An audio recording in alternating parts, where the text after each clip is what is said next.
This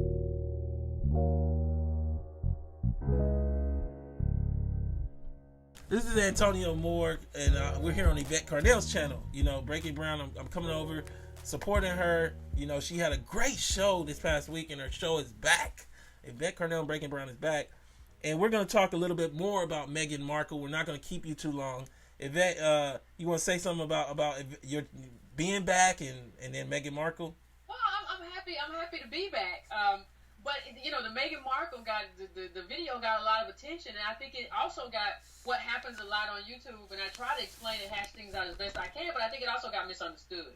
And I think what Antonio and I are going to try to do right now is try to frame this, and so that people won't be able to look at this and say, no, this is just about what you're doing is trying to ostracize a group. And I think what we have to understand is that no, the group has ostracized themselves. And so I think we're going to try to hash this out in terms of how we understand that in terms of black politics and all these escape hatches that people try to use to escape blackness, and the consequences of saying that you're going to do group politics and group economics when you can't even define your group. Yeah, and I think for so many of us, we redefined race as if slavery didn't happen. I'm pulling up a chart now, and that chart essentially shows that we were enslaved a very long time. And then we had Jim Crow. We've only recently got access, and they're shutting us back out with tax reform. You can check that out on my channel. We just did a great discussion on tax reform, me and Yvette Carnell. But, you know, with Meghan Markle, I actually think that the creation of the identity of gray, biracial, racially ambiguous people has diminished the reality of what race is. It's made it into, you know, I experienced racism by one black person, and I experienced racism by one white person, and I've decided to be in the middle because they're both treating each other unfair, and that's where my position will be. And I think what it does in the end is it leaves black people who descend from slavery, who have all of that in their lineage, holding the bag, because we all are mixed race of some sort. Now, I have a small section I'm going to read from a CNN article, but I want Yvette to get to chime in. Well, the thing is, even, let me just touch on one thing you just said, because you said something that was very important. You said, you know, having all of us are mixed to some extent.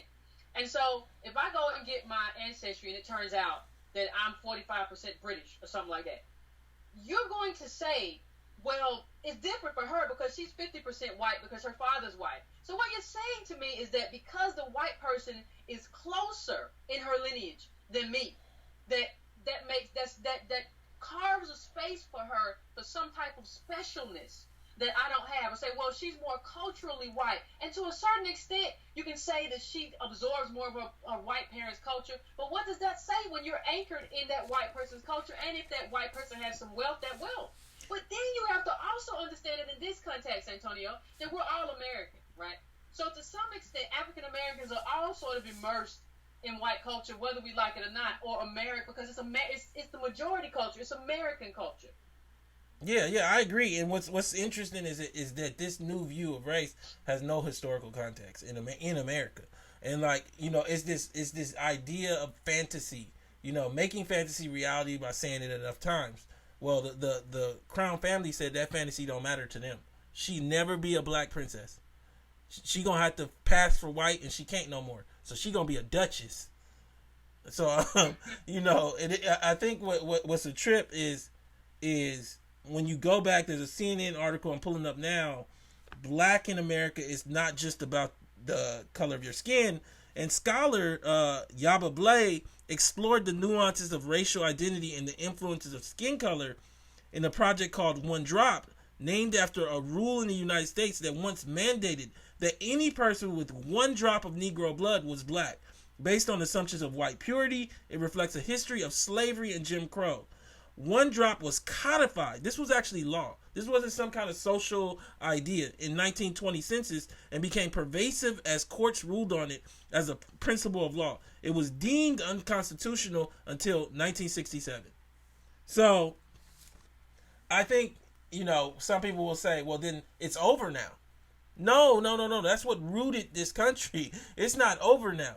And for so many people, what they've done is they've created a world where there's a space between black oppression and white oppression of black folks called biracial, as if we were the Hatfields and McCoys, as if there was a war between black folks and white folks and black folks just lost. No, this was a country where they knocked people's teeth out and poured food down their throat on slave boats.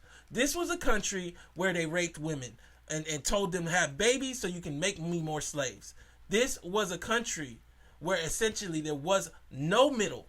There was only black and white. And black meant abnormal and white meant normal. You tell me what the middle between normal and abnormal is. Yeah, and so what you have, because what you have now, since, you know, that was a way, like what we said, of like to keep us away. Like, you're black. I mean, there was a great scene in a long time ago. I don't know if anybody remembers that Halle Berry miniseries Queen, where she was like this mulatto or whatever, and the dude she was with, she was trying to pass and marry a white guy, and when he tried to rape her, and she said, "I's nigger," and he beat her like a man. And so what you find, there was never any space. And so what we're allowing people to do, because everybody made us black. Like, if you it don't matter if you were queen and you look white, you black. That's what it was, and that's what it was for hundreds of years. So, and if you did pass and you did get away, you didn't tell nobody. Like, you couldn't do that. And so now that's how race was defined. And that's how a whole group of people was defined and marginalized. That goes all the way to redlining, Reconstruction with the KKK, and all of that. So now you're coming in, and that's how society defined race. And that's how society defined race is how we define our justice claim. What we are owed as African American is defined by how society defined race. So now you're going to let an individual or a set of individuals who are biracial come in and try to redefine how society has defined race. And what that leads to, if you're just going by genetics, it leads to a space where even white people are considered mixed race. So there is no justice claim for African Americans anymore. So by buying into that, we're buying into our own disenfranchisement by trying to give these people who say, I want to be considered biracial, their own space to just be whoever they want to be and come back and forth. And the thing is, it's not just Meghan Markle, and it's Markle, it's Tracy Ellis Ross, who was really named Tracy Silverstein, you know, who was raised basically Jewish. It's Barack Obama, who was raised in $1 million house with a white family. This is a narrative that has basically created like a group that utilizes affirmative action, utilizes black programs, but derives from a white existence. You look at Meghan Markle's sorority. It's basically a bunch of white girls. You know, this is the reality. You can go check it out on your own time, but it's insane that people don't seem to understand the consequence of this. And I guess what I wanted to do was kind of give you two consequences that I see. One of them that I see is we end up with no data on the cost of American slavery as a result of this biracial category. What do I mean? Well, Harvard, you know, just recently, like in the last few years, looked at the number, you know, they were claiming they had 10% blacks. What it found is that they were all African, West Indian, or biracial. You didn't have people who had descended from slavery, American slavery on both sides, and were getting into Harvard. Because there's a distinct, extensive consequence of coming from slavery. So you might ask, why does it matter if they have a white parent? Well, effectively, because the reflection of them in this space means that black people have arrived and overcome slavery. But in reality, the only reason that they're in that space is because they have a white parent. So they got to that space in Harvard or whatever it is through whiteness, no different than the rest of the white students. So with Meghan Markle, you have a white dad who is a film man in Hollywood. So essentially, you live in a house that comes from that. With Tracy Ellis Ross, your dad is a Jewish man. So essentially, with Obama, your grandma is the VP at a bank, a white person, and it leaves you $500,000 in stock.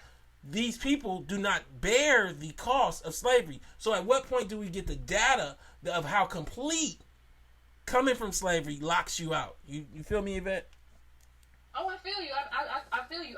You know, in terms of these are people who basically mask that. You know, we've talked about how sometimes black people who immigrated here mask that, and so this is just like the second mask of that people will be anchored in something that's not black and be able to come into the space and say, I'm black, I didn't suffer like all these people, I don't know what they're talking about. And so what happens is white people start listening to you. Oh, you really did okay, and maybe, so they start feeling better. Maybe they don't need everything. And so what you don't tell that white person, though, is where you came from and how you're anchored in whiteness. So you don't say I had a daddy who did this and who had a little money, who was wealthy, and he did who was this white. Who was white. Yeah, who was white, which is almost synonymous in this era. But yeah, you're right. And so one of the other things I want to say too, just let me say this really quickly. One of the stories that gives, it almost gives it, because black people can't, you say you can't determine, this is something that a lot of biracial people say, you can't know what it was like to grow up biracial. You can't know what I went through. And there's this very, very tragic story. Now here's the thing. You're talking to a woman who is lighter than most of the biracial people who say this, right? What I can tell you is the only time I got made fun of by black people was elementary school. Now let me tell you, everybody in elementary school who had something different about them were made fun of. If you was a fat boy, you was getting made fun of. If you was a girl with the big eyes, you was getting made fun of. Kids can be cruel. It's not right or whatever. I'm not trying to condone it, but that's how kids behave. What happened, though, in middle school, high school, college, all that stuff, that went away because that's not a part of our culture. It's not inherent in our culture to, ostracize people. Just in general, really, right now. Especially not mixed-race people. So this idea that there is some type of tragic lived life, I challenge this as a person who, sometimes presents as mixed race and live the same life. You can't tell me that your life was so much worse in terms of how you interact with black people and you're 3 shades darker than me. This is something that you carved out as a way to carve out a space for your own special. To justify it. And I challenge the truthfulness of it. Can you also speak to, so many blacks that look like me don't really know how often white people speak to biracial people, and because white people think you're biracial, in a way that's degrading the black folk. And that becomes the space I've had more than a few white people, especially in work environments, which is interesting, make anti-black jokes to me and kind of chuckle about it. And the expectation is because they think I'm biracial. So their expectation is, and I have 2 black parents, but the expectation is, well, Yvette's biracial, and this is how she's going to react to this anti-black joke. She's going to react differently than a person. And why would they have that expectation if we had to just guess? Because maybe they do. No, because they've experienced biracials in the past who do laugh with them, who do laugh at us with them. And that brings me to my second point. I told y'all I had 2. So the first one, again, to note it, is that we have no context for how complete American slavery has locked people out from opportunity. We got a bunch of people who really have 1 or 2 parents that don't derive from American slavery, and they essentially get all the little opportunity that we have. Now, the second thing is presence. Yvette, I'm going to have you share this story, but essentially, when you create this affirmative action, these access points for African Americans to be in the room, it's to have a black voice in the room. Now, don't get me wrong, you can end up with a Clarence Thomas, but the reality of the hope is that you end up with a Thurgood Marshall. And part of the push behind the reason why we don't have somebody in the room with Trump, and we had somebody in the room with Lyndon Johnson, both of which, who I believe are somewhat racist, what you end up with is somebody who will say everything's okay. Now, people will say Omarosa's in the room. No, I'm not talking about in the room like as a showpiece from a show. I'm talking about literally people who are in the room, Harvard educated, and essentially they got a person's ear, and they're speaking for black folk from a place where they grew up with black folk in Atlanta, in South Central. What we moved to instead is saying that Meghan Markle can tell the crown, the prince, how black folk think after her sorority, after growing up around nothing but white folk, and she can't. And I wanted you to tell them about the aide with Lyndon Johnson. About the what? The aide. Oh, well, that was a great story I heard about, about LBJ's one of, kind of these, in politics there are all these unsung heroes. And there was one case there was a story I heard recently about one of the assistants or liaison for, African Americans or whatever, wanted him to talk, about Thurgood, and wanted him to, hey, can we get this guy? And he was like, I hate that N word, and that N word hates me. That's what LBJ said. I hate him. And he basically, and so it went on for a while, and they stayed with him. He was basically like, he said the same thing. He said the same, when he called Thurgood, when the dude who worked in the White House, who was the black liaison, when he called Thurgood said the same thing. I hate LBJ. LBJ hate me. I hate that. So I hate that cracker. And so, he said, well, listen, the only reason I'm calling you is because I finally got him to get you a seat. Like, he wants you on the Supreme Court. He's like, okay, well, all right, then. And, you know what I mean? and people don't understand how while that seems like far-fetched, things do happen that way. The reality is we need our voices in the room, and if we only gonna get one slide, it can't be Obama. It can't be Obama. And I think that for a lot of us, the last piece of this whole thing gets lost. And that last piece is that Meghan Markle's marrying into the crown. I did a video and I talked about this. This crown family perfected the American slave trade. I think we digest this in the context of our own racial understanding here in America, where a black man is marrying a white man, and we don't know if that white man actually owned slaves. Well, this is unequivocally not just an ownership of slaves. They played the predominant role in creating the institution. And then people will say, well, they ended their slavery a lot earlier than us. And what I'll say to you is, you don't understand the institution. Who do you think owned the notes on the slave plantations? Banks in England under the crown. Who do you think was getting the cotton sent to them that was made by slave owners? It was pushed up to the north and shipped out to Europe, to England. I think we don't really get that Meghan Markle's marriage to the Prince Harry is not a moment of achievement. It's a moment that shows how utterly confused we've become about the cost of race, the history of race, and the reality of race. I'll let you get the last word, Yvette. No, I think you're right. I mean, that is the reality of race. And the thing that we have to understand, and I've said this before on the show, but I say it because it deserves to be repeated as much as we can repeat it.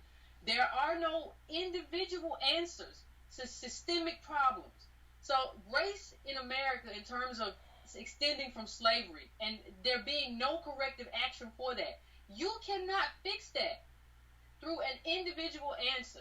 You cannot marry out of that or whatever you want to do. That's not a group answer. And so the answers that we have to look for, and the answers that we have to cheer, and the answers that deserve our attention are group answers. These individual events and incidents are not answers to what impacts you, your family, the people you care about. Well, thank you guys for tuning in. Yvette, you want to say something to your audience? No, I just want to thank everybody. I'll see everybody Monday on Breaking Brown Live. All right, thank you.